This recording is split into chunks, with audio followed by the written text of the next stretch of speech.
Assalamualaikum warahmatullahi wabarakatuh. Apa kabar semuanya? Perkenalkan, nama saya Repiana, NIM 2305107350. Saya dari Prodi Pendidikan Agama Islam, UIN Raden Fatah Palembang. Nah, di sini saya akan menjelaskan tugas yang diberikan langsung oleh Bapak Dr. Muhammad Isnaini SAG MPD.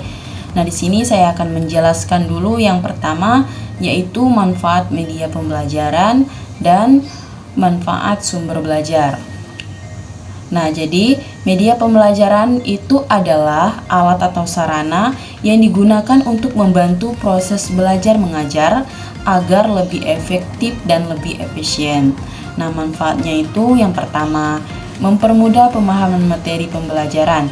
Nah, media pembelajaran dapat membantu siswa untuk memahami materi yang diajarkan dengan lebih mudah karena disajikan dalam bentuk visual atau audio yang lebih menarik dan dapat membantu membangkitkan minat belajar kepada siswa tersebut.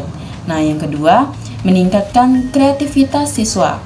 Nah, yaitu media pembelajaran itu dapat membantu siswa untuk mengeksplorasi ide-ide baru dalam belajar karena siswa dapat berinteraksi dengan materi pembelajaran itu dapat dalam bentuk-bentuk yang berbeda yang didapatkan oleh mereka.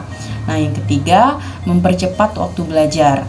Media pembelajaran dapat membantu siswa untuk mempercepat waktu belajar karena dengan menggunakan media pembelajaran, siswa dapat memperoleh informasi secara cepat dan secara efisien juga. Yang keempat, meningkatkan daya ingat siswa. Media pembelajaran dapat membantu siswa untuk meningkatkan daya ingat mereka terhadap materi yang akan dipelajari karena media pembelajaran itu dapat disajikan dalam bentuk visual yang dapat membantu meningkatkan daya ingat siswa tersebut. Nah, yang selanjutnya itu adalah manfaat sumber belajar. Nah, sumber belajar ini mencakup bahan atau alat, bisa juga lingkungan yang mendukung proses belajar. Nah, manfaatnya antara lain yang pertama itu memperluas wawasan dan pengetahuan. Siswa itu dapat memperoleh informasi dari berbagai sumber seperti buku, internet, maupun lingkungan. Yang kedua, meningkatkan kemandirian belajar. Siswa dapat belajar secara mandiri tanpa selalu bergantung pada guru. Nah, yang ketiga, menyediakan beragam perspektif dengan berbagai sumber. Siswa itu dapat memahami suatu konsep dari sudut pandang yang berbeda. Yang keempat, yaitu mendukung keterampilan berpikir kritis. Nah, siswa itu diajak untuk membandingkan dan menganalisis, mengevaluasi informasi yang didapatkan dari berbagai sumber. Yang kelima, memudahkan akses terhadap informasi.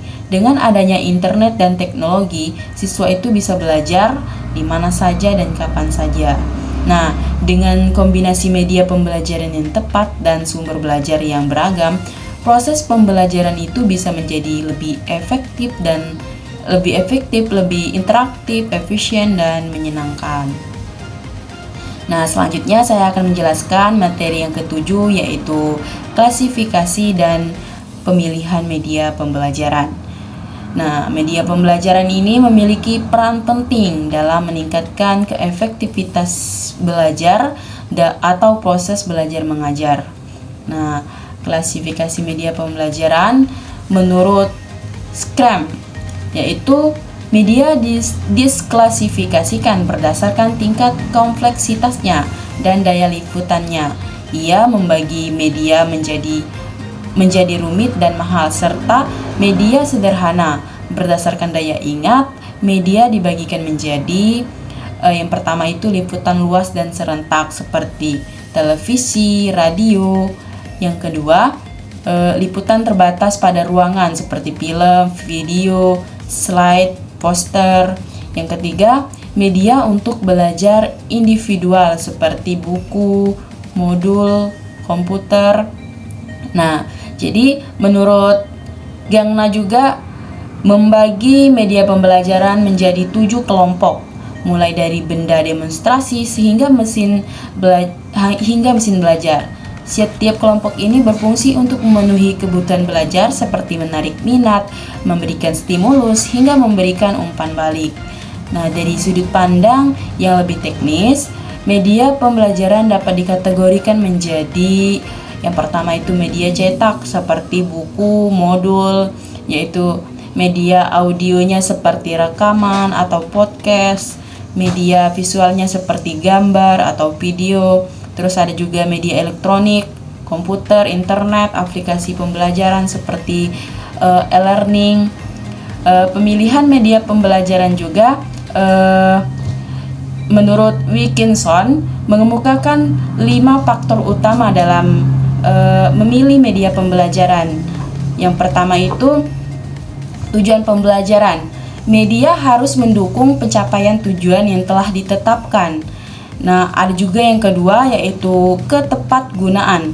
Media harus sesuai dengan jenis materi yang dipelajari. Misalnya, video untuk materi yang melibatkan gerakan seperti ice breaking. Yang ketiga, keadaan siswa. Media yang dipilih harus mempertimbangkan karakteristik siswa. Misalnya, apakah mereka lebih cenderung visual atau auditori. Nah, jadi kita menentukan sesuai dengan apa yang mereka inginkan. Yang keempat, ketersediaan, harus tersedia saat dibutuhkan. Yang kelima, biaya, yaitu efektivitas media itu harus seimbang dengan biaya yang dikeluarkan. Selanjutnya juga di sini ada manfaat media pembelajaran seperti yang saya jelaskan di pertemuan 6. Penggunaan media dalam pembelajaran ini membawa berbagai manfaat. Nah, yang pertama itu seperti yang saya jelaskan tadi, yaitu mempermudahkan pemahaman siswa dengan menyajikan yang menarik. Nah, jadi dengan menyajikan yang menarik, siswa itu akan termotivasi untuk belajar. Yang kedua, meningkatkan kreativitas siswa dalam mengeksplorasi materi. Ada juga yang ketiga, yaitu mempercepat proses belajar dengan akses informasi yang lebih efisien, seperti berbasis e-learning tadi.